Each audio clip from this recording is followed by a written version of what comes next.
What's up? Pick Central Thursday edition. Myself, Marty Mush, and Smitty. If you like, broad topics, if you like covering all of sports, this is usually your show. Today, we're going to do 55 minutes of calls on Quinnipiac's head coach and why they made a bad hire. So, plug right in. All right? That's what we're going to do. It's an outrage, and I'm putting my feet in the sand. One topic all day today, unless you guys outvote me. If you outvote me 2-1, I'll back down. I just think you might not be that good of a coach. Shut the fuck up. What do you say? Not be that good of a coach. Should we just do broad? We go back to regular sports? Maybe get everybody engaged? Not piss off the chat? Smitty. All right, fair enough. Smitty, don't you think you could get Hold on. No, I think Smitty could get the coaching job at Quinnipiac. Yeah, well, the guy who got it, That's what I'm saying. Whatever. No, having a little fun with the chat on a Thursday. Today's show is brought to you by Hell of a hockey team, though, Quinnipiac. Team. It's a shame. Now I'm rooting against them for everything. So I think they did win it a couple years ago. I think they won this year. Oh, this year? Good nursing program, too, from what I'm told. But, listen, I don't want any of those people saving my lives now because you're all losers. Today's show is brought to you by the Barstool Sportsbook, the one and only sportsbook at Pick Central and Barstool Sports. Barstool Sportsbook is made for you, the loyal fans and listeners, and is the only place to find exclusive picks and parlays from Big Cat, El Prez, and the Pick Central crew. Follow or fade us. It's up to you. Now offering a $1,000 bonus for new players. If your first bet loses, get up to $1,000 in bonus cash. So download and create an account today. Use code PICK to unlock a $1,000 bonus. The Barstool Sportsbook lets you bet however you like with daily odds, live in-game wagering, move the line and teaser bets, and Parlay Plus for bigger payouts. iCasino is also available in select states with table games and slots. Download and create an account today, and be sure to use code PICK, P-I-C-K, to unlock your $1,000 bonus. That's the Barstool Sportsbook code PICK. Terms apply. Must be 21 plus. Gambling problem? Call 1-800-GAMBLER. I somehow lost the sheet that I had my fucking notes on. It was right there, and it fell, and that's not good. Let's talk NBA play-in games first. Zach LaVine goes bonkers. The Bulls win. DeMar DeRozan has a fantastic game, but the MVP of the game was who? Pat Bev? No. Smitty? DeMar DeRozan's daughter. It's not even fucking debatable. They shot 50% from the line at home. What are we talking about here? Get this girl some kind of contract. The fact she should be going to Miami. I think school is an afterthought at this point. She should be going to Miami. At no point does that become illegal, right? No, I don't think so. It's just a fan at the game, and especially DeRozan's kid. So I don't know. I think it's just a funny storyline. Obviously, if she's not having an effect, but she is in my eyes. So that's what I wrote down. 50%. If I can find the fucking sheet. And they're like what, 75% usually? Yeah, the teams are usually 70%. We're checking the desk. Rico. It's all good. Keep It's got two stickies on it. It's not a big deal. But the question I had. Remember the two topics you wrote? No, it had two stickies on top for hot ice. I'm working overtime. We have guys searching the whole fucking office. Yeah, it's all right. It's probably good. Big Cat probably threw it out with the Grasso comments. It is what it is. But the thing I had is it's definitely affected them. And will they admit it? No. Give me your take on both of those. No, yeah, the beat reporters are going to ask, like, hey, did you hear her screaming? They're never going to admit it. Never. But you tell me, it definitely affected them, dude. An honest player, like if Pat Bev was wasn't on the Bulls and was getting shouted like that, he'd probably say something. Let me ask now, do you think that she gets recognition if she's not DeRozan's daughter? Do you think if it's a regular 5-year-old or however old she is, do you think people will be like, oh, shit? It's all right. I still think so. I still think I think so too. Yeah. No, I agree. Rico's got wrong notes now. This man's and you can tell he's uncomfortable without his notes. It's all good. I actually, no joke. I've been watching the playoffs because I have a Lakers ticket 30-1, which they're gonna fucking kill the Grizzlies. But Pat Bev really, really does have such an impact on the game because of how he's an annoying bastard. And he's a guy who you would love to have on your team, but hate to play him. No? Yeah, without a doubt.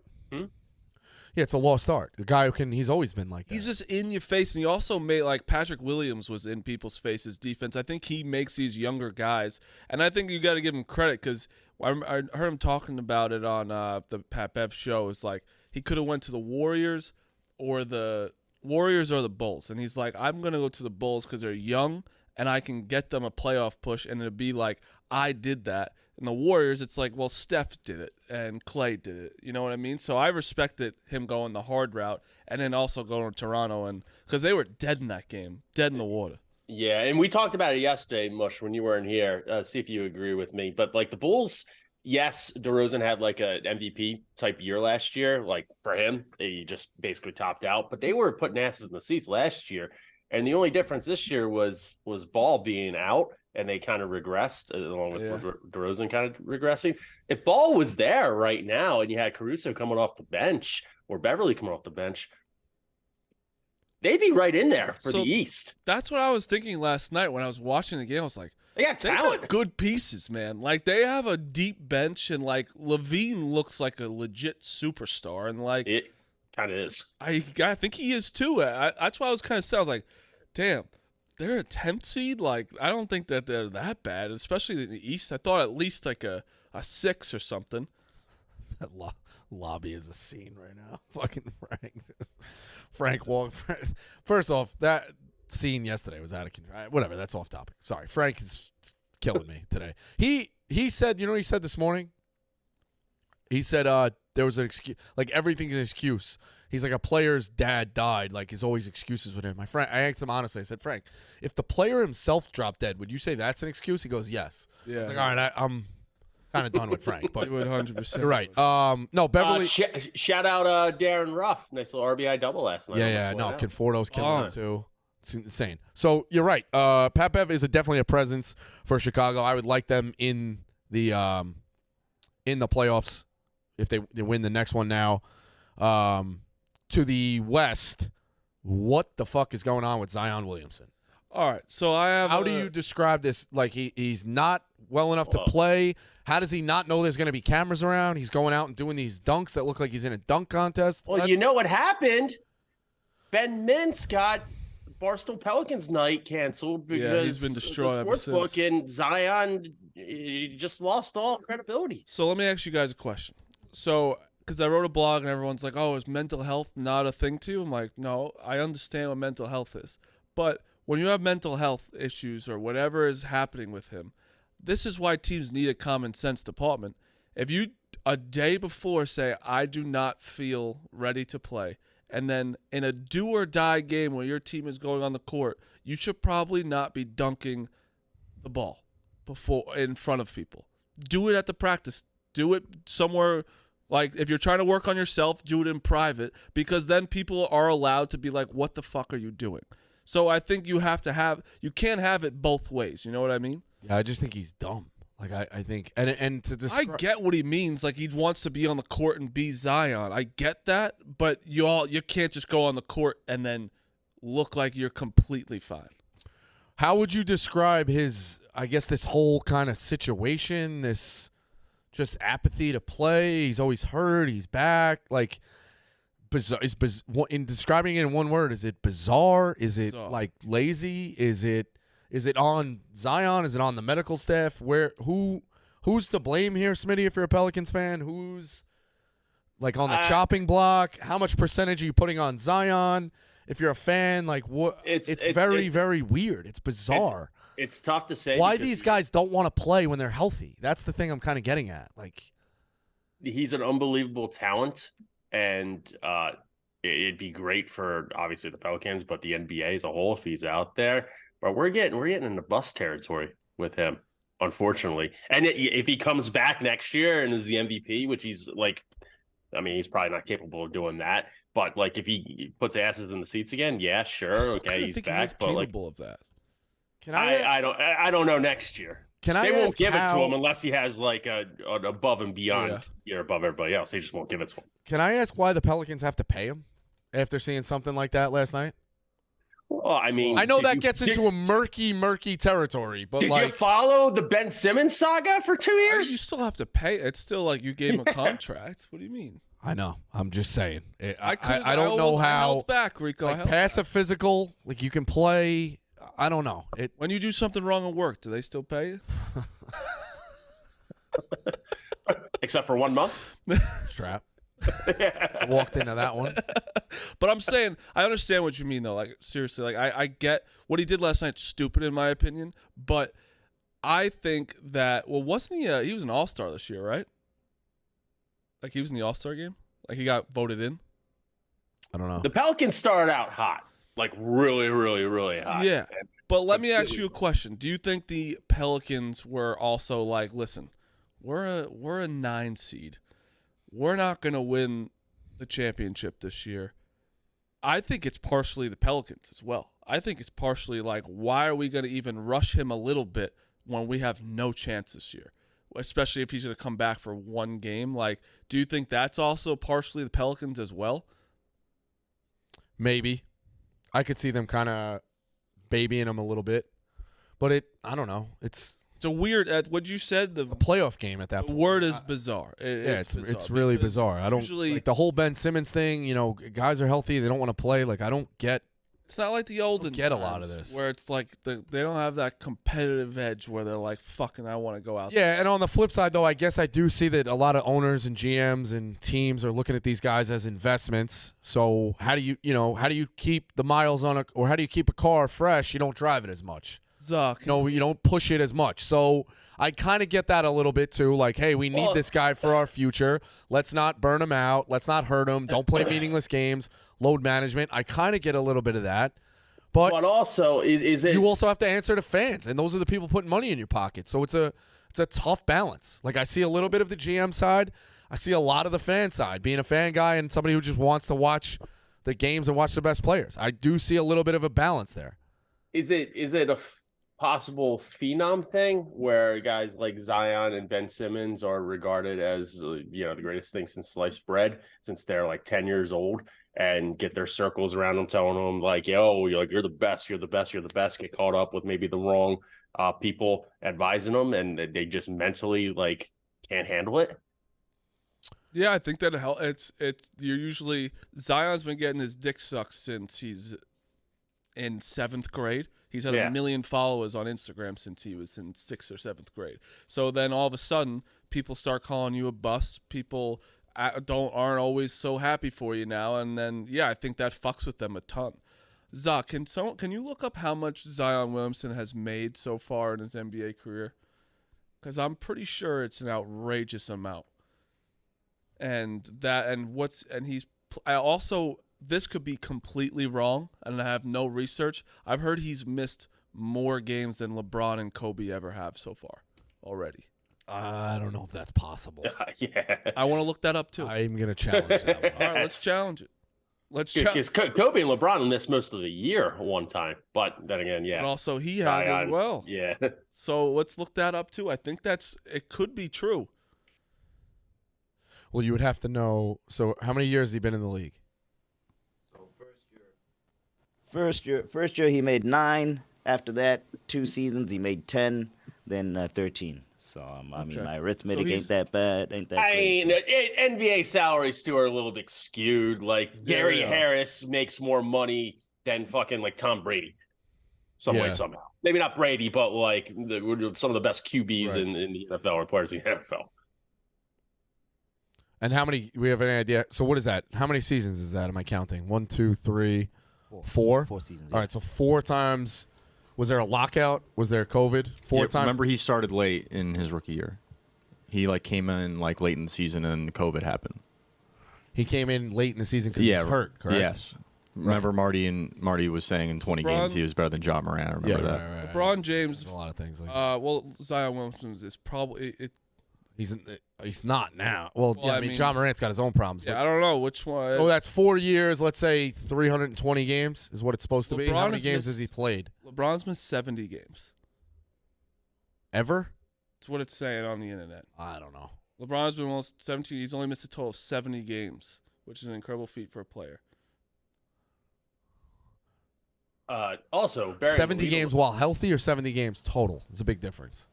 Like, did he sit out? He's only sat out 70 games? I don't know. That's whatever. But Zion's missed a lot of games. Hey, we kind of burying the lead a little bit with Zion and the Pelicans. Has participated in just 114 of the 287 games. Okay, so that's 3, 7, 173 games he's missed. That's crazy. Probably more at this point. It's maybe a little bit more now, depending on when that article more than was. probably both of them. That's crazy. That is crazy. I don't know how you like. Do you want? I don't know. Do you want to compete? Is it part like? Yeah, he was part hurt. He's part. I don't know. It's. The NBA is bizarre. It's like they really have to fit. It's a sport that is good. Like when it's good, it's great, but it's got so many issues that are now like the draft is a problem, load management is a problem, the regular season is a problem, stars not playing is a problem, people joining super teams is considered a problem. The regular season not mattering there's a million different things here. Like exactly. And Ben Mintz joined the Pelicans mid-season, and you saw what happened. But for how much problematic the Pelicans and Zion Williamson in the NBA is in certain situations, shout out to the Thunder for doing it kind of the right way. Yeah. No quit. There's no reason why they should be in their position that they are right now. SGA is fucking outrageous. It's awesome. He's so good. But yeah, no, you're right. They should be they should be like the Mavericks trying to fucking Mavericks are everyone's all butthurt about that too, like shutting down everybody trying to get a better draft. You know what? People have been doing that for years. Why are we all like getting excited about it now? Ebo, you have pretty rational takes in terms of across all sports. What the fuck? Not everything's a fucking dig, dude. That felt kind of. He doesn't. He doesn't though. Yeah, he does. Bro, look at everything we say is either JMU or Orioles. He loves the Orioles and he true. loves JMU. But in terms of quarterbacks, you always bring up those stats of like he's actually the most effective. I think you have a pretty rational opinion. It's like I don't know what NFL team you root for. Stop patronizing me. Get to the point. I just love how like all of a sudden I'm a fucking villain everywhere. Like God forbid I incorporate. Yeah, how would you possibly get to a villain? I don't know. You haven't done anything to build that arc. I haven't. Where'd your villain lore come from, Rico? Jesus All right, Christ. ask your question. Ask your question. Wait. I got an observation. Ebo, are you going straight from this to work security at the No, well, I actually work at He's a ticket guy. No, I got a JV baseball game to coach later. I'll be at that. Okay. I am a fan of teams who rip the logos directly from teams. Like anyone using the ND in high schools and football helmets, I love. Arian Heights High School was just straight up the '80s Rams logo. Yeah, I just love football rip uniforms. Just and let them all rip. I don't give a fuck. Let them all rip. In terms of the four major sports, do you think any of them have as many issues right now than the NBA? I think for like older sports fans, the NBA isn't appealing, but younger sports fans love the NBA. Like it's exciting on social media, right? But the things I just said, like the regular season, the draft, like the NFL. I think MLB's got some much greater risk with longevity issues than the NBA does. Because the MLB just fixed a big issue with the clock, with the pitch clock. Yeah, but we'll see how it plays out. For sure, yeah, it makes sense. And they're not doing anything to help themselves on the social media scale. And the NFL obviously will always have concussions under the radar. And the NBA has so many stories built into it with these players because it's like a soap opera. Yeah, it's like a Bravo TV show. It helps because I don't give a fuck about the NBA, but it also draws me in a lot because of so many. Like Dylan Brooks is the biggest loser of all time, but he draws me in because he says so. You see what this guy's this? What has Dylan Brooks done? This guy gets under my skin more than anything in the world. He's the biggest loser of all time. All time. No. Are you just going to attack every single player from the Grizzlies? Just go all the way down until you meet Steven Adams and he kicks the shit out of you? Steven Adams I'll never say because that man's scary. Oh, no. Exactly. Yeah, Steven Adams, great guy. Nothing wrong. Great dude. Is he a bad guy? No. I'm just saying we only say nice things about Steven Adams. He's a very scary dude. Sure. I don't want to. I had a reporter tell me that they didn't think Steven Adams could play fucking basketball. They were amazed he got picked that high. I didn't think he was going to be that good. I didn't think he'd have a career like this. Was it the same guy that said Danny Hurley will never leave New Jersey? Different guy. But Dylan Brooks, I'm just saying, he is straightening out his hair. That was crazy. Wearing crazy shit and then talking so much shit. The Grizzlies need to do more before they keep talking shit. That's all I'm going to say. Yeah, they do. They're in a tough spot. I think we've said it the other day. Like, Ja Morant's in a major nuts on the line type narrative here, with all the noise around him and all the shit he's been doing and how, off the court. They make a run, people start getting off his back. You perform when it comes down to it. That's what really matters. Lakers in 5. Lakers in 5. You heard it here first. All right.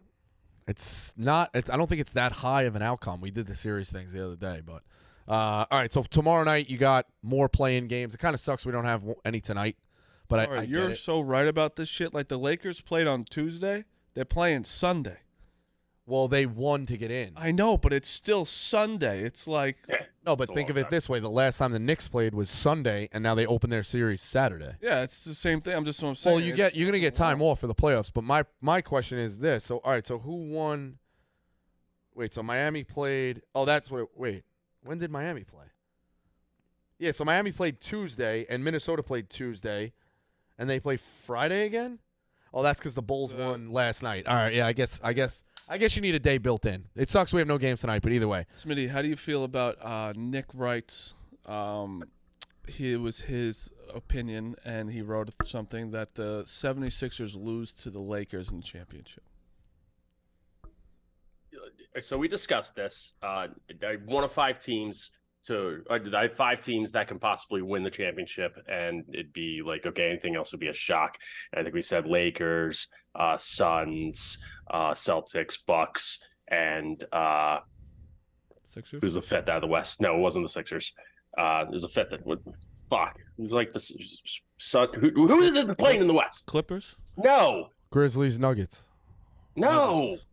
I think you said Suns, Warriors, Lakers, correct? Oh, Warriors would be the fifth. I did plus That's 800. a wild one to forget. Yeah.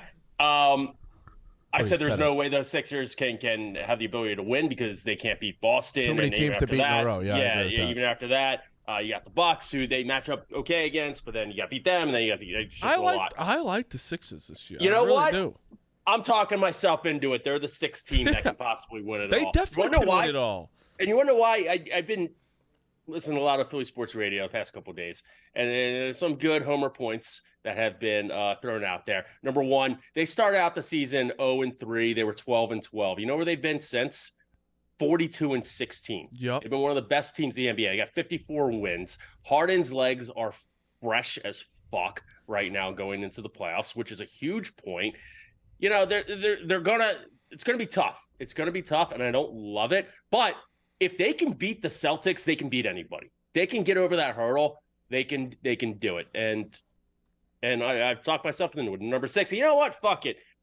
Kings can do it too. Why not? They Kings can ride the horse. Do it. Kings cannot do it. The 76ers can, because I think James Harden has a little, like, he's got a little something in him. Little something. Can you see us? We freeze. We froze before for a second. He's got a little something in him. I saw everyone kind of like, he said something about like people disrespecting him. Yeah, but the problem numbers. is that's a storyline every year going to the playoffs, and it's always the same shit. Is it? I guess it's just the first time I've looked at the Sixers storyline. It's always the same sort of shit, and he kind of underachieves, and they get dick washed by the Celtics. Stop. We're switching around. I'm on the Sixers with you. So yeah, I mean, I'm talking myself into it because I need to talk myself into it, but I still think they lose to the Celtics. Yeah, I agree with that as well. So the play-in games Friday night. Miami Heat -5.5 against the Bulls, total 209. Minnesota -5 total against Oklahoma City, total 227. May have moved a little bit, but depending on what you got, yeah, 209, 5.5, 227.5, -5. So I kind of like the Thunder, just on the sense of they're spunky. Oh yeah, I think it's a team you could root for. Obviously, we're rooting for the Bulls. You know, Miami's been really good. They've had their shot, but just give me Pat Bev in a playoff series. Timberwolves are in shambles, bro. But almost beat the Lakers, who everyone's blowing. So yeah, but I think that also might. I don't know. You're right with that, but I feel like it might have got them because that's such a dagger. Like losing that game in overtime, like you could have had that, got you right into the playoffs. Now you're playing the Thunder, who the Thunder want it more. They wanted this team. Fucking Giddy. I love that guy. You see him go after that fella last night? Yeah, I think it's Oklahoma. The Thunder have a crazy setup for the next 10 years. I mean, they have Chet, who's coming back, who was a first-round pick this year. We and then don't they know how he's going to be. What's their pick this year? It's going to be high? Wait, he's going to dismiss Chet before he's ever played a game? He will. Don't even.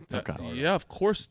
He's a bust right now. Yeah, maybe he didn't prepare well enough in college by playing weak teams like San Francisco or he's a fucking twig. or Long Island, whatever. Victor Long Beach. Wembanyama's a twig, and he's supposed to be the next player of Anyway, generation. they still have like 12 more first-round picks for the next like 5 years. Yeah, so they're going to be floating around the lottery now, and then whose pick do they own this year? Are they hot? Are they doubled up? I'm not sure. Okay. They have 2 this year though. Yeah, but if you have 12 and you have a future, but it's weird though. I mean, we saw three like tremendous talents in Oklahoma City get to a finals, and it blew up real quick. You know, like I don't know if Oklahoma City can hold guys like that forever. So it's, I guess, exciting and terrifying because it's going to be short-lived. You probably make a move for like somebody here in the offseason. Luka was rumored there as a potential landing spot for Luka. I don't know. You think, Smitty, you think Oklahoma City has like staying power in terms of these guys? No, but if they can get Luka and pair him up with SGA and I mean, and still have Chet coming back. Dort's a phenomenal young player. Yeah. Like they can do it. They can do whatever they want. So I'll be rooting for Oklahoma City on that one. Any kind of final thoughts on the NBA? Is anybody getting swayed into a different series price? Does anybody love a certain outcome? I want to join Smitty really quick. Go ahead. I want to be on the Kings bandwagon too, if Smitty will let me. Yeah, I personally will accept anybody to the Sacramento Kings bandwagon. A lifelong fan since the days of Mitch Richmond and Vlade Divac. I Mike appreciate Bibby, you hopping on, Evo. Asia.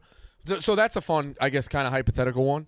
Who's the team that's the most fun in the East and West to make a run at the finals? I think it's the Kings and probably the Knicks. Yeah, I'd agree. Yeah, I mean, pretty easy, I right? think the Knicks are a lot. Are the Knicks like fun? Oh, that's what I wanted to talk about. Yeah, I think the Cavs would be more fun than the Knicks. I mean, people getting behind the Knicks and the Knicks being in a fucking a little biased by us here. Yeah, you're talking about you New York goofs. Be fun for That's us. your people. I'd be fun. Still watching. You don't want to watch a playoff game at the Garden. You don't think people across the country would tune the games at the Garden have more impact? Same with the Lakers. Like the NBA is better when the Knicks are good. Unfortunately, it only 100%. happens once every 30 years. Well, that's a great segue. The headline of the New York Post today, the back page, if people still read the papers, is that all 5 winter sports, I'm going to call them winter sports because it's the NHL and the NBA, New York City area, I'll include the Devils as well, and the Nets because they were Jersey, but now they're Brooklyn, whatever. It's the first time in 29 years since 1995 that all 5 winter sports in New York City have made the playoffs together.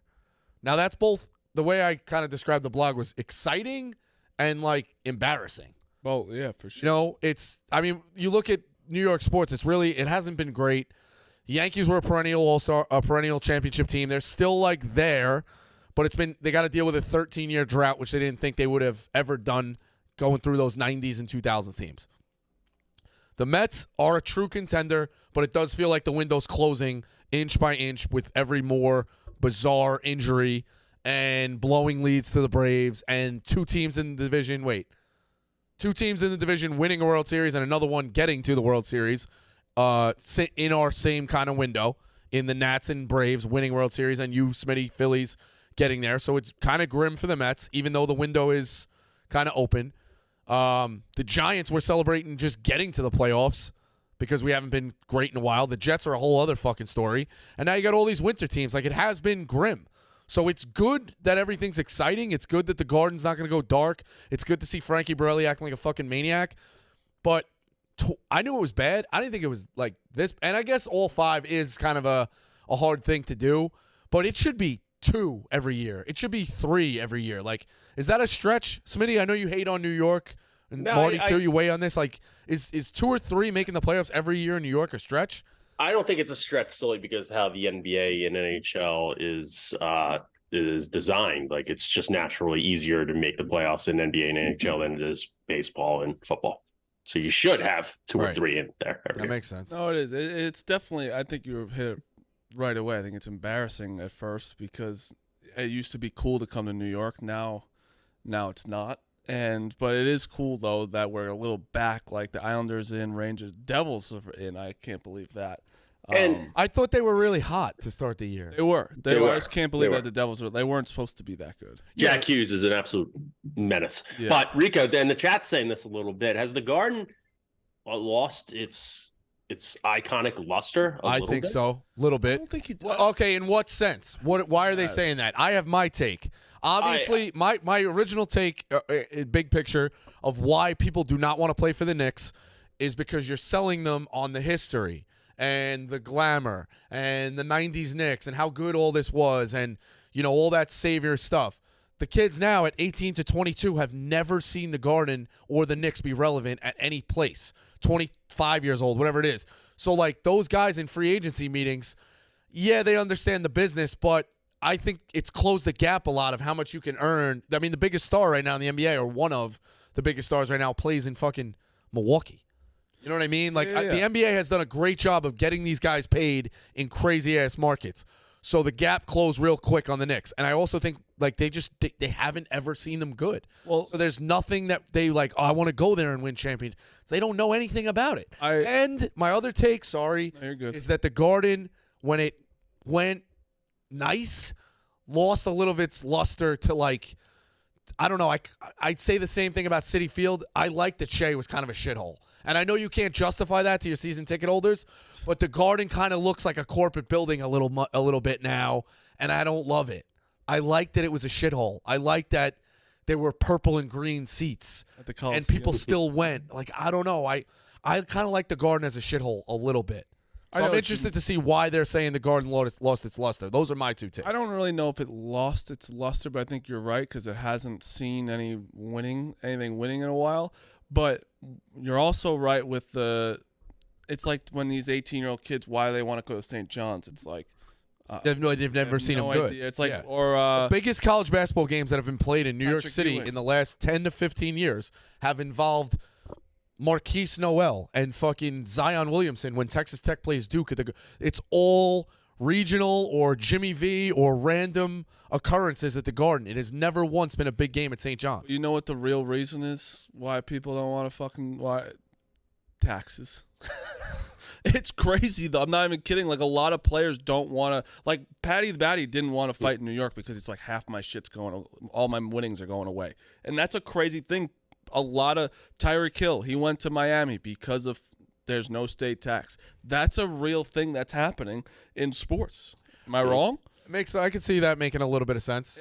Even though they make a lot of money, they're still taking a lot of it, and a lot of people don't want to. But obviously, the main factor is it's lost its luster because the Knicks have been looked at as a joke. Yeah, well, they also have an asshole of an owner, which I'm sure he's clipping this and will yell at me because I know they hate us. But it's he's put his fingers into running the Knicks and has kind of stayed away from the Rangers. And if you look, the Rangers have had a lot more success than the Knicks. Got to a cup, got close, make playoff. They've made way more playoffs than the Knicks in these spans when Dolan gets in. The Carmelo trade famously, the Nets bluffed Carmelo. I don't know if, we're going down a rabbit hole here, but the worst kept secret in the world was the Knicks were going to get Carmelo. Carmelo was coming, and the Knicks wanted him. It was done. And then at the trade deadline, they were going to make a move, and they were firm on a decent offer. And then Nets start leaking to the papers, we're going to potentially get Carmelo. And then they ended up getting Darren Williams. So it's all right, if the Nets make a move, the Knicks cannot not make a move. So Dolan was involved, who was the Donnie Walsh. Donnie Walsh was the GM, and he was good. He's a really good executive. And he was like, you're getting this. You're getting A, B, and C. And Dolan was like, fuck it, give him D&E. And he was offering D&E knowing that he was holding the cards. Donnie Walsh knew he was holding the cards, and Dolan kind of freaked out, and it really kind of set them up when Melo would have had all that help around him. Danilo, Wilson Chandler. I know these guys aren't superstars, but they would have been a much better team, and Dolan's always kind of involved himself in that. I mean, you look at his past. He wants to know what the Knick City dancers are going to wear.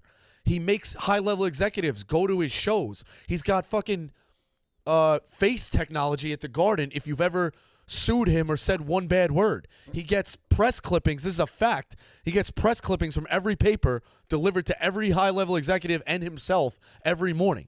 From even to the fucking free Metro New York thing they hand out in the subways. This is all fact. The guy's a fucking nut.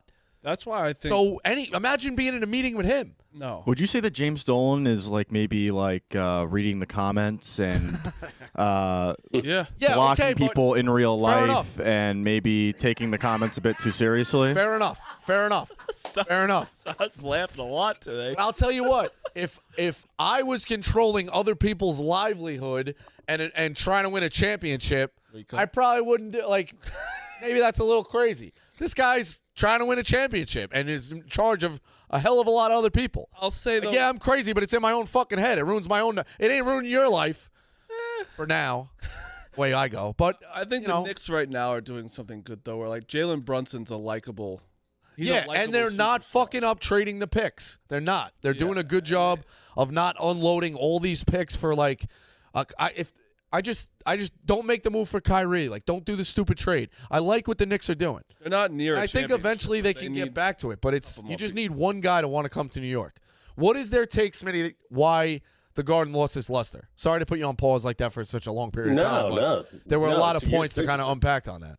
The chat's just basically saying it's not what it used to be, which I disagree with. Like when Patrick Ewing played there, it was intimidating. When Pat Riley was on the sidelines, it was like the focal point of everything. I think like outside of sports, I think music, like it's still like if you're a band, you want to sell out the Garden. Oh yeah, you're a comedian. I mean, listen to Chris DiStefano. Like he would love. I think MSG is his next goal. I think he talked to KFC about that, and he got Radio City, and that's a big thing. But if you could get big, it just Sebastian Maniscalco, I'm pretty sure got the Garden.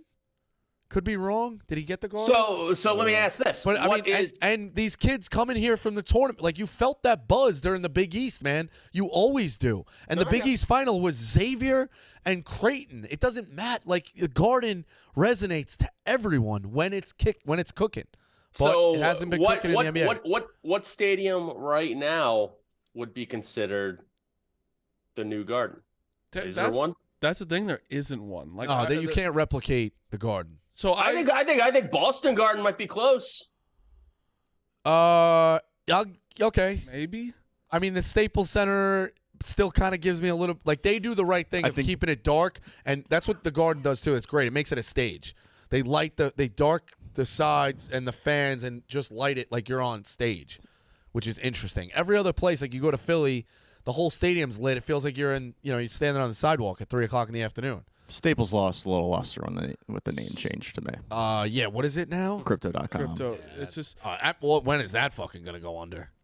Is it?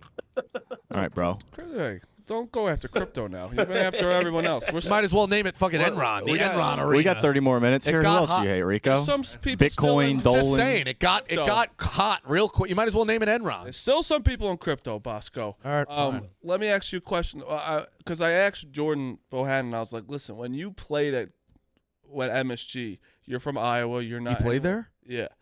I was like, they had the tournament. Yeah. I was like, what did you think? Like, did it mean something to you? He was like, it meant everything. It was like you still got the chills. You still like couldn't believe that you were playing on Madison Square Garden, and that's a guy from Iowa. So it's like I still think it has its luster to people. It's just that we haven't had success. Well, if you ask guys across the NBA too, like even LeBron, and like, what's your favorite arena to play? He says the Garden. Now, I guess it's good, or the reason people love it so much, it's way easier to go on vacation for one night and get real gassed up of how nice the place is. But then when you move there, you start to see what the issue is, or like, you know what? I don't want to live. Like, think about Vegas. Going to, oh my God, you like Ev right now. You're going to Vegas? Great. Vegas is, after 3 days, you're like, get me the fuck out of here. I think anywhere, even any vacation. So I could kind of see that in the Garden. Like, I don't want to live here, where, I'm going to live in an apartment, not really going to have a house, like not a lot of space, can't drive. Driving's a pain in the ass, parking's a pain in the ass. I guess getting geared up for the Garden one night a year, 2 nights a year is what makes it great, and you love it. But if you had to live there and play there all the time, it loses its luster. I can agree with that a little bit. Dude, you can't. The thing I think it comes down to, you can barely fucking name all the stadiums in basketball. In other teams, I can't. That makes sense. Like, you just know Madison Square Garden, no matter what. And what's the Jazz's arena? What's the Bucks arena? I don't know. Yeah, I know Detroit's because I been there. That's really I don't know. Detroit does a cool thing with that bar on the floor. Oh yeah, and they do the ice cam. The ice cam is so fucking sick. You familiar with this, Smitty? No. They show all the guys' chains. Yeah, instead of like kiss cam, it's a kiss cam. It's all right, who's rocking out Everyone's tonight? going like Who's this got with ice? their chains and shit. That's It's unbelievable. awesome. That's good. That's good. Yeah, I like that. If you guys are casual NBA people, and I know you guys are college basketball guys, so you don't watch a lot of NBA, but if you have NBA League Pass, Hank's always been big on this, and Big Cat's always been big on this. The League Pass in between timeouts where you get to watch it should the board or the big board or whatever is awesome. There's like just always the weirdest fucking thing, like you said, like iced out, or they make them play like limbo or something. It's fun. I agree with that. The best one, having whatever. I worked the contests for a little bit for the Knicks. Okay, like way back in the day. Did you really? Yeah, I had to pick people, and my buddy still gets mad. Dolan, that's again how much of a psychopath he is. He was wearing dress shoes. You had to be wearing sneakers. So I picked him, and I was like, "Oh, you have sneakers?" He's like, "Nah, I have dress shoes." I'm like, "All right, we can't bring you on." And then I met him 3 months later or whatever when we were going to Shore House, and a friend introduced us, and he was like, "Yeah, I know you. You didn't pick me for the fucking contest, so you're still mad." But anyway, do you know the game that gives people the most trouble? Tic-tac-toe. Oh yeah. Dude, it is fucking insane how people just cannot. In the hallway, we let them play tic-tac-toe previously. We used to let them play it. They get out there. They have 2 in a row. They put it on the wrong one. They put their X on top of a fucking O. Mm-hmm. They can win. They can block. They can't do it. It's insane. Like I watched the guy. Smitty, you're confused by that? No, I'm not confused. I guess you can get lost in the lights. Crazy. I watched the guy have the opportunity to win, miss that, then have the opportunity to block, didn't do that, and then wins again. Like it's lunacy. They just put it up on YouTube or find out where you can. Like we should have a montage of all the contests out there, especially tic-tac-toe. It's crazy. Switching gears a little bit, MLB, we do have some day games. I wanted to kind of touch on this. We touched on a little bit on hot ice. Ebo, your Orioles again. Lost to the A's. Not really going to rag on them. People lose games. So there's a weird – all right, so Familia, Jeris Familia. Well, the Braves never lose. Braves never lose. No, it's Braves don't lose. No, they seriously don't. Jeris Familia comes in the bottom of the 7th last night, up 4-2 with 1 out. Bum. Okay? He gives up it has a pass ball, an RBI single, a ground out, and an RBI single to tie the score. And then he got out of the inning. Okay? So the game is tied. Mm-hmm. They go to the top of the 8th. The Orioles score 3 runs. He is the pitcher of record. They now switch to Chad Smith. Chad Smith comes in the bottom of the 8th. Chad Smith pitches 2 scoreless innings. They hold on to a win. Right? Oh, I'm sorry. The A's hold the Orioles scoreless. He gets the win. He is on the hook for you would think Familia is on the hook for your quote cut off, by the way, in terms of the rule. But it is what it is. I'll pull it up. It's in the box. Which box? Oh, perfect. Thanks. Sorry. So you think Familia is on the hook for a win. I apologize for stuttering. The official score says no. Pulls out rule 9.17C and says the official scorer shall not credit as the winning pitcher a relief pitcher who is ineffective in a brief appearance when at least one succeeding relief pitcher pitches effectively in helping his team maintain its lead. In such a case, the official scorer shall credit as the winning pitcher the successful relief pitcher who was the most effective in the judgment of the official scorer.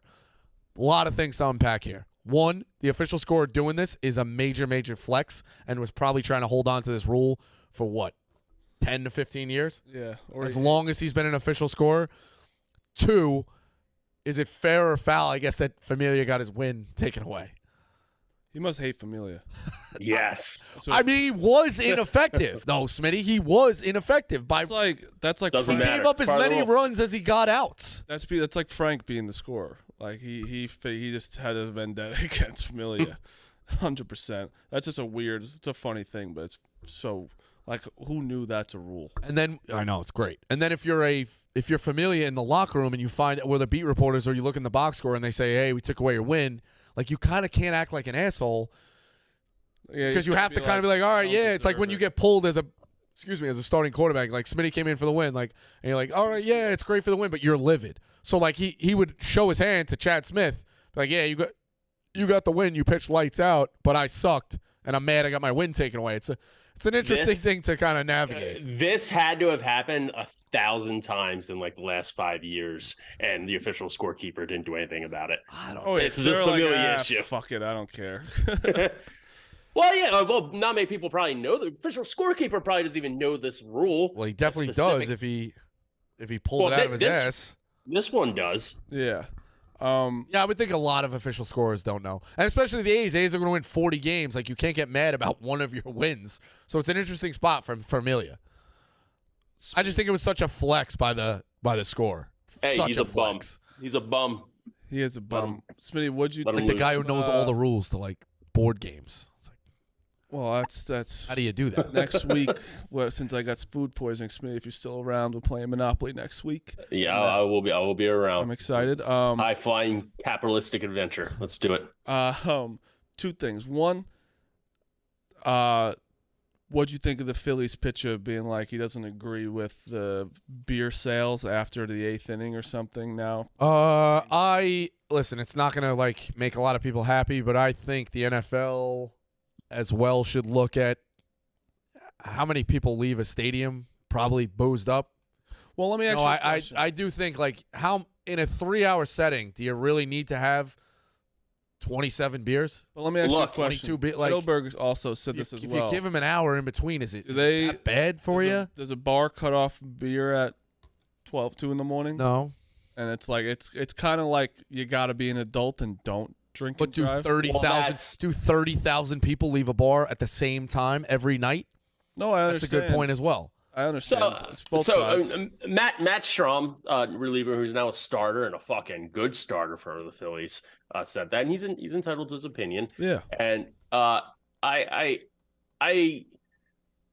I don't care enough to disagree because I don't think it really matters. Like, if you need to stop drinking at the 7th inning compared to the 8th inning, yeah, like, that's a good point. What are we doing here? Right. Like that one inning is really going to get you sober. Yeah.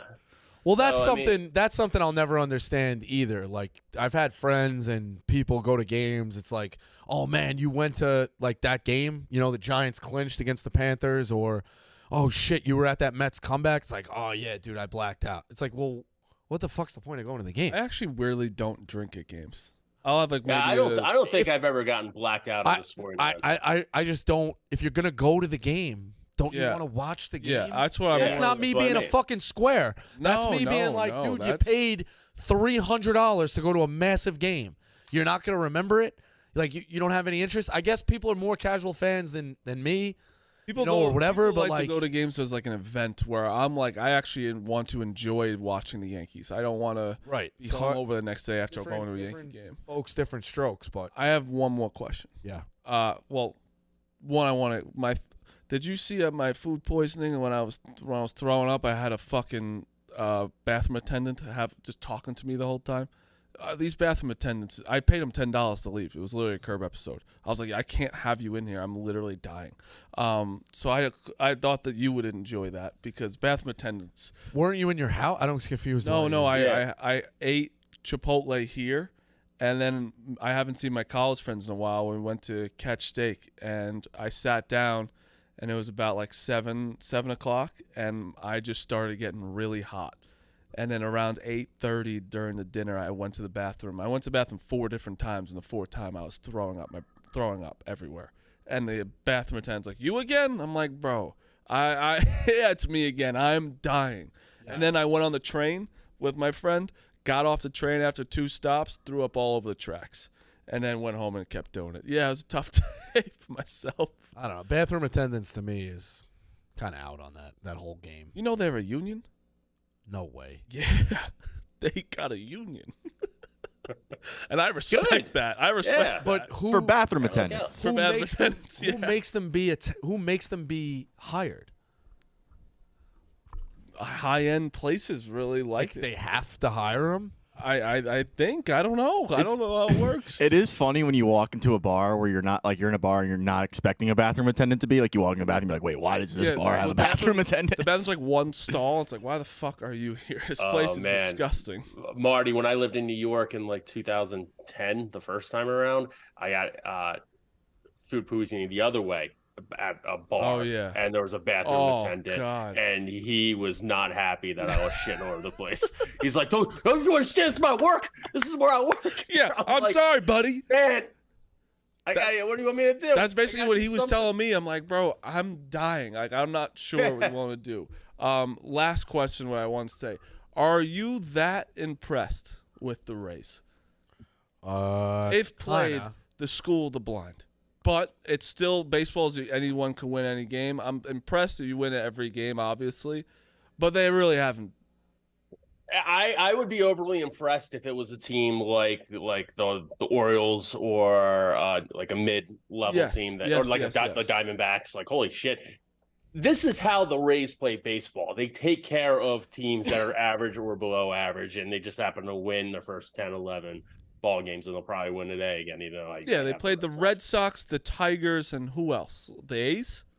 Yeah, it's like but they always do that. You're right. That's why they're which is impressive. That's I wish. Yeah, but I mean, nobody's won 12 in a row to start or 13 in a row to start since 1900 or something like that. That I read. No, I get it's impressive, but it's also just like the Rays are good. They've always been good. They've been good as of late. They're one of the teams that you can look at their lineup and be like, how are they that good? And they always are. It pisses me off. Yankees are really good. Yeah. Picks. Smitty, what do you got? I'm gonna add a few, but right now we got hold. We have Adam Oller under 3.5 Ks is pitching against the Orioles. Lodolo for the Reds. Look, he's pitched twice this year, both 7 innings, 0 runs, and he has a fucking gun for a left arm. Playing the Phillies. Like, I can't bet against the Phillies, but I can definitely bet Lodolo over 7.5 Ks and Tigers, Blue Jays over 9. And we're going to add a few picks. Orioles -1.5, Orioles -2.5, and Orioles -3.5. They absolutely smoked the A's there, Evo. Marty. I didn't turn mine in. Thank you for participating. I've been dead. I'm on Cole Irvin over 4.5 Ks. He's not a strikeout pitcher, as Smitty has kind of alerted, but he does go get the strikeouts. 4 and 5 in his last 2 starts. I'll take that. I'm also on the Twins as a dog of the day. That's +130. And the hit parade got priced. It is at +175. It's Aaron Judge, Vladimir Guerrero, and Manny Machado, all to record a hit, +175. Also, everybody keep their eyes on Cedric Mullins today. Definitely over 1.5 total bases. It's like -110.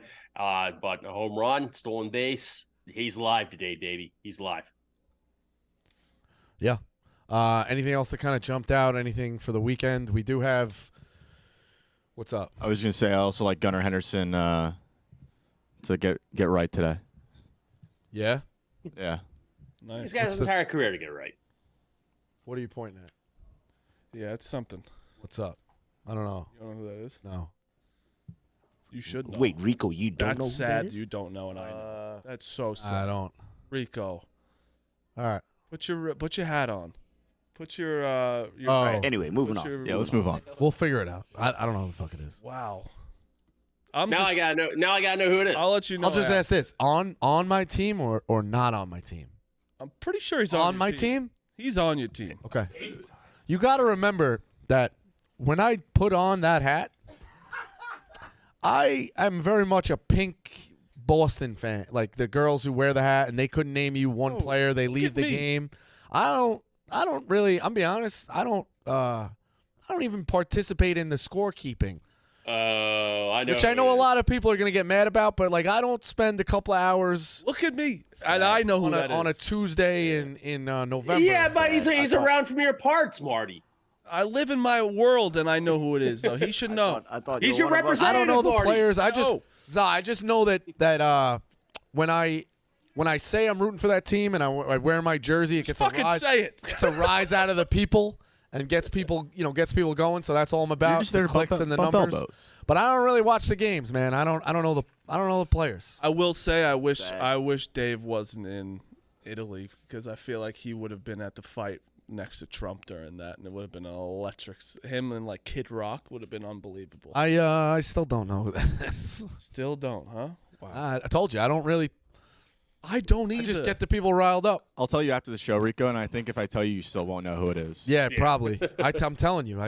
I watch sports. I say at the end, like, I think you watch a game for 3 hours, somebody wins. We've been doing this shit for 50 years, and lower taxes. We're still chasing the fucking squirrel. So I will say this: absolutely, nobody wins. Once people find out who it is, it's absolutely absurd that this person's in the Barstool Sports office. Yeah, absurd. It is absurd. Actual. Who would have thought we would have got Ross Perot in the office? Oh shit! I shouldn't have said that. All right, the Yak's up next. Rest in peace.